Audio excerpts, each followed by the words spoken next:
Fishing is a craft that predates civilization. Wherever and whenever there have been humans close to a body of water, they have sought out calories and nourishment from the creatures that reside in these underwater worlds. Humans did not evolve in watery worlds, but rather on arid African savannas.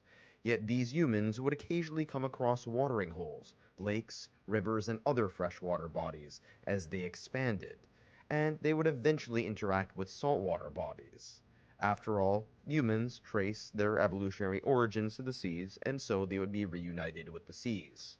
And wherever there were living creatures in those bodies of water, they would use sticks, nets, and devices to attain nutrition and subsistence.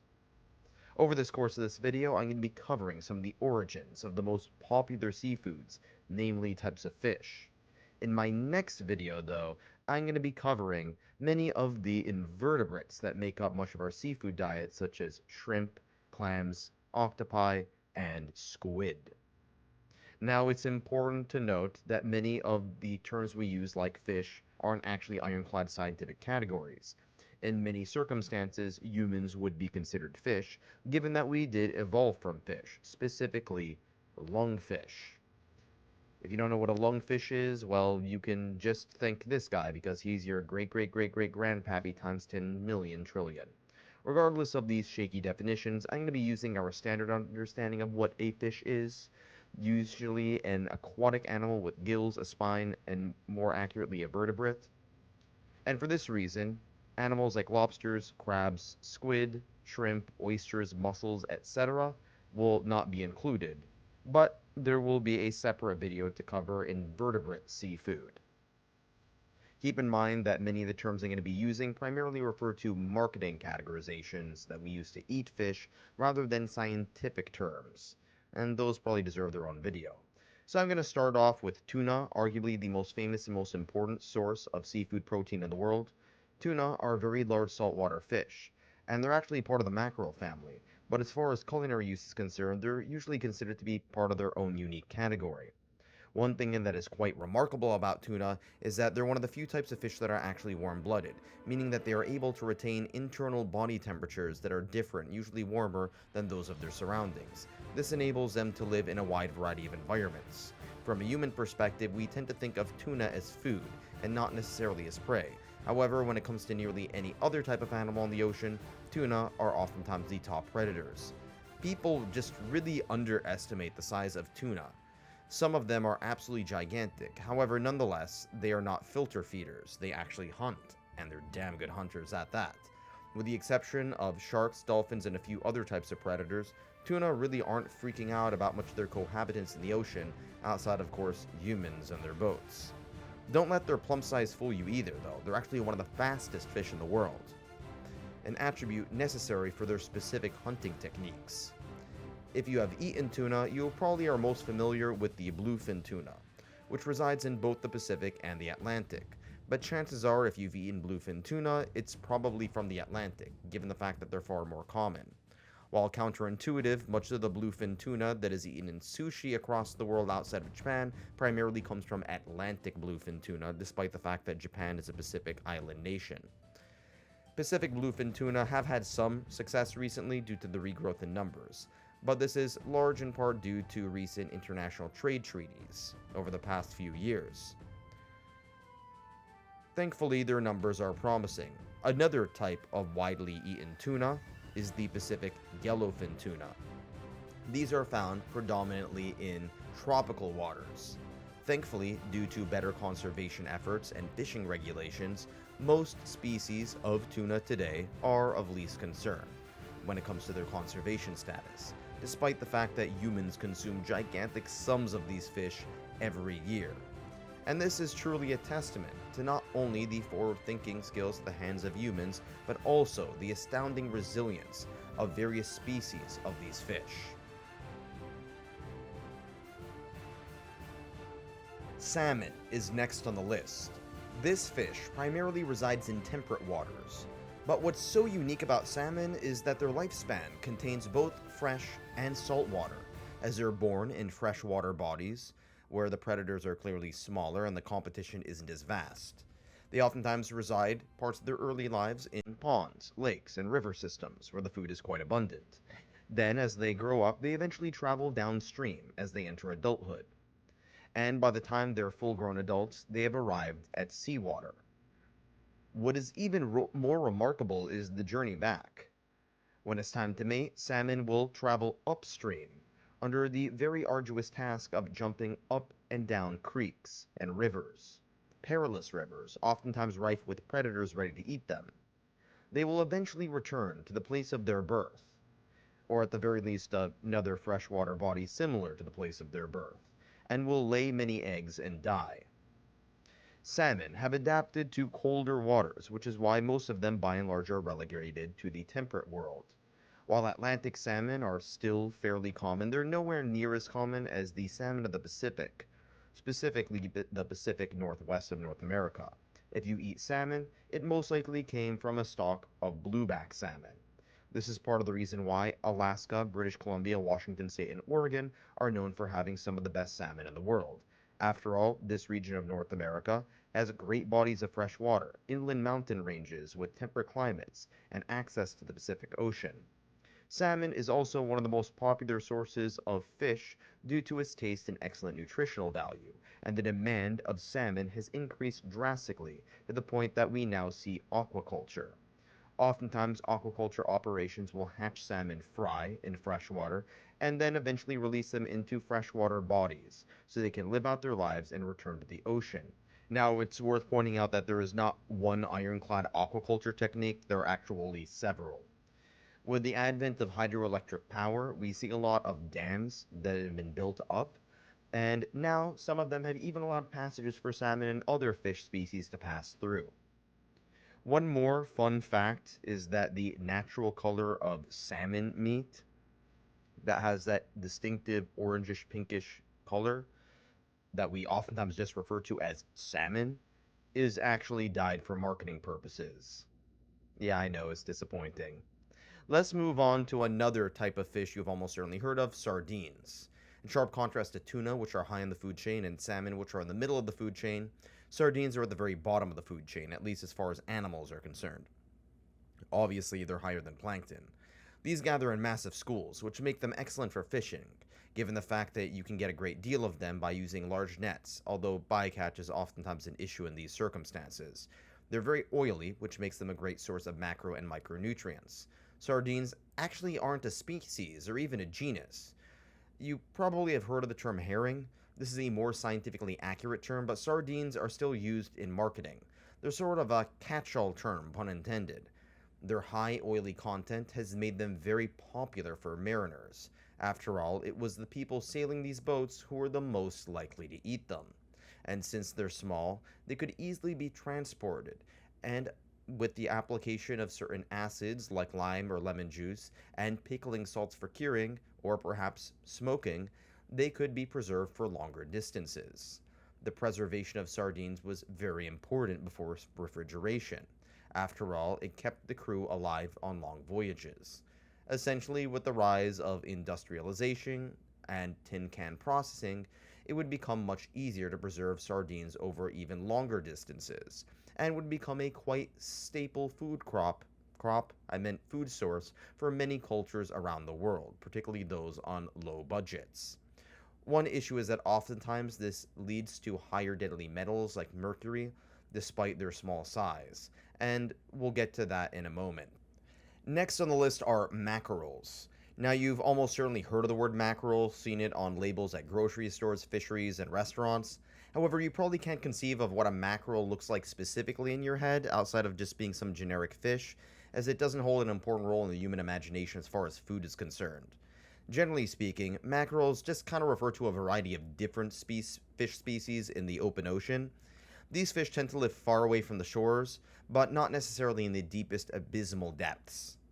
This open ocean is a vast biosphere on the planet, and it's not surprised that there would be a generic term to refer to these species that are found throughout the vastness of the bluescapes around the world. The mackerel you are most likely to eat is the Atlantic mackerel, which prefers temperate waters that can be found in more inland seas, such as the Mediterranean or the Arctic. Straight through the Strait of Gibraltar or the Bosphorus into the Black Sea. This is quite a remarkable range. I'd assume that the reason why the most common type of mackerels that we eat come from the Mediterranean are because they're just easier to access than those way out into the open ocean. The fact that they're so easily able to adapt to vast bodies of water with varying degrees of salinity shows some degree of impressive adaptability as well. Generally speaking, you can probably tell that a mackerel is a mackerel by the stripes seen at the top half of this body, and it's oftentimes loved by seafood fanatics for its very high oil content as well as its omega-3 fatty acids and vitamin B. Moving on to an animal that is quite smaller and you are almost certainly more familiar with, anchovies. These are primarily saltwater fish, however there are some that live in mangroves and brackish water, and even a few in freshwater. Chances are if you've eaten anchovies, they are almost certainly a saltwater species of anchovies. Given their small size and lack of defense mechanisms, they are usually seen as prey for other animals. They play an important role as a food source for seabirds, waterfowl, crustaceans, reptiles, and other animals that may reside either on the shore or in estuaries. They are an important food source for some of the previous fish that I mentioned as well, and some of the fish that I'm going to mention in the future, such as halibut. Sardines, or more accurately anchovies, reside in temperate and tropical waters. Chances are you've probably eaten the ones in temperate waters if you live in North America or Europe. However, Peru, a country in the tropics, is one of the largest producers, particularly during the El Nino season around December. One of the most fascinating elements of this fish is that oceans act as global highway systems, so you can get anchovies as far off from Peru to Turkey. The small size of anchovies, like sardines, has made them heavily used in preservation, where they could be easily canned, and this would certainly be the case during the industrial era. Even before the use of tin cans in factories, sardines would be preserved using the use of vinegar and salt. Given their small size, it wasn't a hassle when it came to pickling them, and oftentimes their bones would disintegrate. Obviously, this depends on the preservation method. Many of you have also heard of disgusting anchovies on pizza, and while they are gross on pizza, there are actually many applications of anchovies in cuisine that you might not be familiar with. For example, they're a very important flavor in some tomato sauces, in Caesar salad dressing and Worcester sauce. Moving on to another one that you're more likely to eat the flesh of, but hasn't become as common today, is the Atlantic cod. If you're from the US or Canada, specifically New England or the Maritimes, you are probably very familiar with cod. It's like the quintessential example of why not to overexploit nature. The cod fisheries were some of the most abundant during the 1700s and 1800s. Cod, after all, are an excellent source of nutrients. They were once widely abundant off the coast of New England and the Canadian Maritimes. However, this is no longer the case. With the rise of the Dutch, French, and British empires exploring much of the North Atlantic, they would come across plenty of cod and overexploit them. The cod was so abundant at one point that Massachusetts was oftentimes known as the Cape Cod Colony, and there still is a Cape Cod. After all, much of New England started out as a fishing colony, at least in the commercial sense. You may have heard of the term the tragedy of the commons. This refers to a story in which the people of Boston would allow their cattle to graze in the Boston Common, which is now a park. However, the overexploitation of grazing led to a reduction in the sustainability of that grazing pasture land, and as a result, no one could graze there anymore. The same thing is true with what happened off the coast. Many fishermen were overexploiting stocks of cod. Eventually, it was so overexploited that cod are now considered vulnerable in terms of their conservation status, and there have even been some bans and tight regulations in fishing cod in certain areas in order to allow their numbers to regrow. This is why many of the types of food that you traditionally associate with cod, like fish and chips or fish fingers, are usually now used with halibut rather than cod, because cod just isn't as common. Moving on to another type of fish that is far more common, flounders are an unusual flatfish known for their weird appearance, lying on the ground, usually in shallow bodies of water. Oh, and by the way, the character Flounder in The Little Mermaid isn't actually a flounder. It doesn't move like a flounder, so Disney lied to you. Shame on them.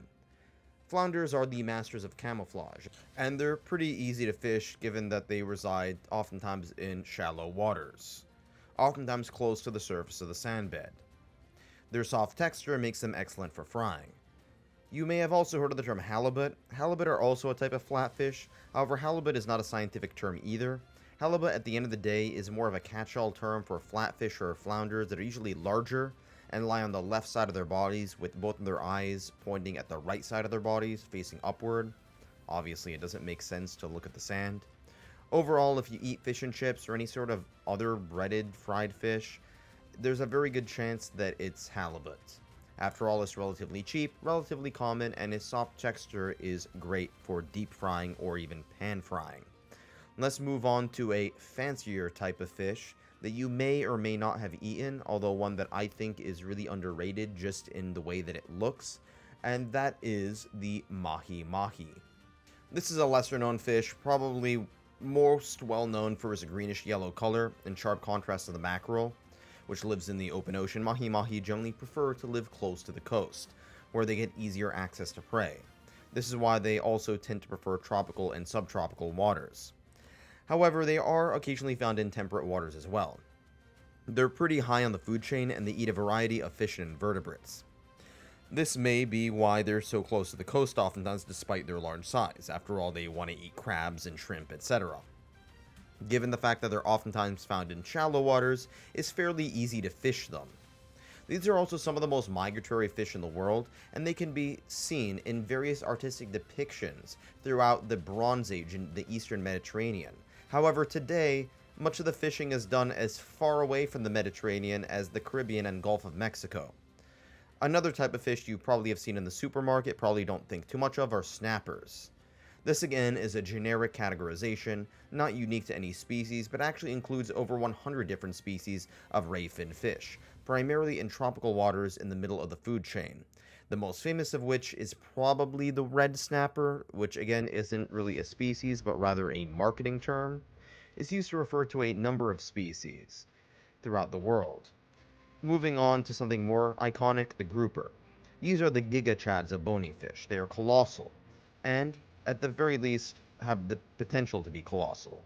With the exception of cartilaginous fish like rays and sharks, these guys are the mega eaters. They are giant suction cups of death, which other fish just get sucked into, never to be found again. The most famous of which is probably the giant grouper. You may have seen these in aquariums. They're quite common off the coast of Australia and tropical reef systems. However, there are many others that are smaller and more widely eaten, most notably the hamur, which is the Arabian grouper throughout much of the Persian Gulf, and has become a staple source of protein for many people in the Middle East, a region that you don't oftentimes associate with seafood. The fact that groupers are high in the food chain means that they're also unfortunately high in concentrations of mercury, so be careful. Let's move on back to freshwater,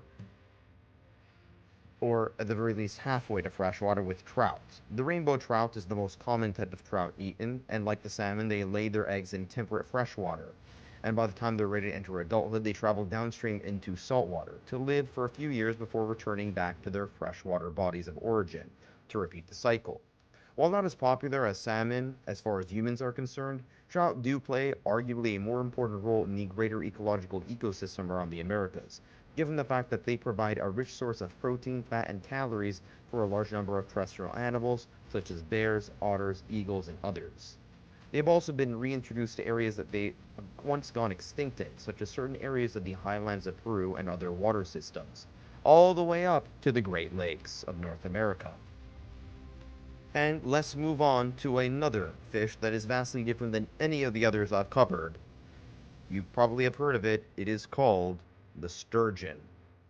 Sturgeons are rather unusual looking fish. They are essentially living fossils, as their time dates back to that of the dinosaurs. And they kind of look like aquatic dinosaurs if you think about it in terms of their shape and texture, as well as their size. Sturgeons are massive. They're some of the most massive bony fish in the world, only beaten out by sunfish.